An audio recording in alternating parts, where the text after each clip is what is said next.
கதை பேசிட்டு இருக்கிறீங்க. இங்க ஒரு மாவட்ட செயலாளர் அரசியல்வாதின்னா நேர பேர் எழுதி சொல்லுவான். நான் கூட 91 இருக்கும்போது எம்எல்ஏ மாவட்ட செயலர் ரொம்ப வேகமா பார்க்கலாம். என்ன பண்ணா இங்க ஒரு தேட்டர் இருக்குது, ஆளும் தேட்டர். என்ன தேட்டர் மறந்துட்டேன், ஆளும் தேட்டர் நான் வாங்கிட்டேன். கிருஷ்ணகிரி ஆளும் தேட்டர் நாங்க வாங்கிட்டாரு, இவரு எம்எல்ஏ முழுசா வாங்கிட்டாரு சொல்லுவான். ஒரு பொது வாழ்க்கையில் வந்த பின்னாடி விமர்சனங்கள் இருக்கும். நீ சுத்தமா இருந்தா நீ ஏன் கவலைப்படணும்? மனசு சுத்தமாகவும் நியாயமாகவும் கவலைப்பட வேண்டியதே இல்லை. நாங்கெல்லாம் 40-50 வருஷமா 40 வருஷத்துக்கு மேல அரசியல் இருக்கிறோம். சொன்னோம், காலம் நடந்துச்சு, சொன்னோம், அமைதியாயிட்டான்ல. ஏயா உனக்கு யார சொல்றான்? நீ பாருங்க, இந்த ரிப்போர்ட்ல படிச்ச அவர் கம்ப்ளைண்ட் கொடுத்திருக்கார். இந்த பர்கூர் சட்டமன்ற உறுப்பினர் ஒரு 4-5 பேரை போட்டு எங்க கட்சிக்கான ஒருத்தர் கொடுத்திருக்காரு. அதனாலதான் பேச வேண்டியதா போச்சு. நிர்மல் என்ற பையன் மேல கொடுத்திருக்காரு. அவர் போய் வீட்டுல போய் மிரட்டுறாரா, வீட்டுல மிரட்டி 20 கோடி ரூபாய் கேட்கிறாரா.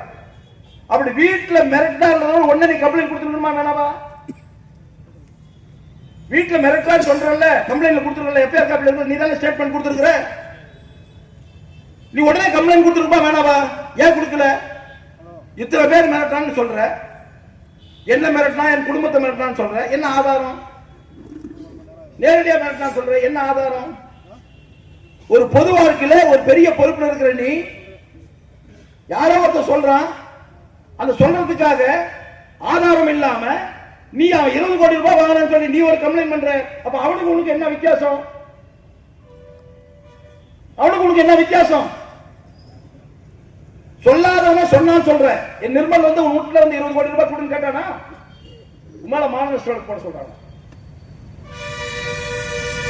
விளையாடாத. ஏதோ உங்க பெரியவங்க சம்பாதிச்சு வச்சாங்க, நீ ஏதோ சம்பாதிச்சு போகலான்னு சொல்ல. ஒரு ஆட்சிக்கு வரும்போது பயன்படுத்திக்கோ. ஆனா வீராப்பு பேசாத. நீ வீராப்பு பேசினா சுத்தமா இருக்கணும். நீ சுத்தமா கிடையாது தம்பி. சுத்தமா இல்லைன்றது எங்களால ப்ரூவ் பண்ண முடியும். நாங்க அதுக்கு போக தயாரா இல்லை. அந்த வேலை எங்களுக்கு இல்லை. மக்களுக்கு தொண்டு செய்யத்தான் நாங்க வந்திருக்கிறோம். நான் தப்பு செஞ்சேன்னா மக்கள் என்ன தண்டிக்கிறாங்க. நான் தப்பு செஞ்சேன்னா மனசாட்சி என்ன தண்டிக்கும். யாருமே தேவையில்லை, மனசாட்சி என்ன தண்டிக்கும். நிம்மதியா இருக்க முடியாது. அப்படி நீ தப்பு செய்யாத நீ ஏன் இது மாதிரி எல்லாம் பேசிட்டு இருக்கிற? ஏன் இது மாதிரி எல்லாம் பண்ணிட்டு இருக்கிற? செய்யாத. தயவு செஞ்சு ஒரு கட்சி பெரிய பொறுப்புல இருக்கிற, மாவட்ட செயலர் இருக்கிற, எம்எல்ஏவா இருக்கிற, ஒரு பெரிய குடும்பத்தை சேர்ந்தவரா இருக்கிற உங்க ஒன்னெல்லாம் எனக்கு ரொம்ப வேண்டியவர். அவரெல்லாம் எவ்வளோ அரசியல்ல வந்து அடிபட்டாலும் கூட அவர் ஒரு கௌரவமா இருக்காரு. நீ தேவையில்லாத இதெல்லாம் பண்ணிட்டு இருக்காரு.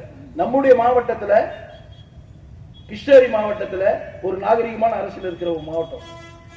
நான் ஏதாவது இதுவரையும் பேசிருக்கேன்னா நான் கட்சி ரீதியாக தலைவருக்கும் தான் பேசிட்டு இருக்கிறேன். கீழே இருக்கிறவன பேசுறதே இல்லை.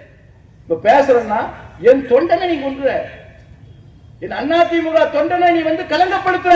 எப்படி எல்லாரும் சும்மா இருக்க முடியும்?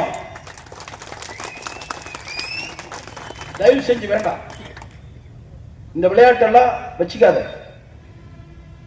ஏன்னா தரையில நின்று சண்டை போடுற மனமும் எங்ககிட்ட இருக்கு.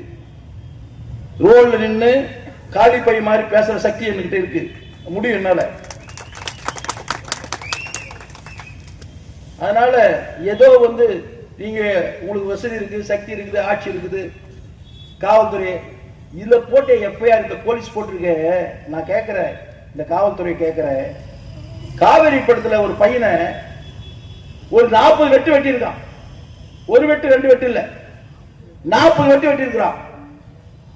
அந்த கட்சியை சேர்ந்தவன் பாட்டாளி மக்கள் கட்சிக்காரன் ஆர்ப்பாட்டம் பண்றான். ஏன் கேஸ் போட வச்சிருக்கிற? ஏன் கேஸ் போட வச்சிருக்க?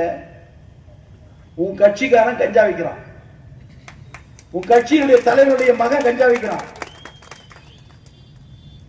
கேவலமா இல்ல? வெக்கமா இல்ல உங்களுக்கு?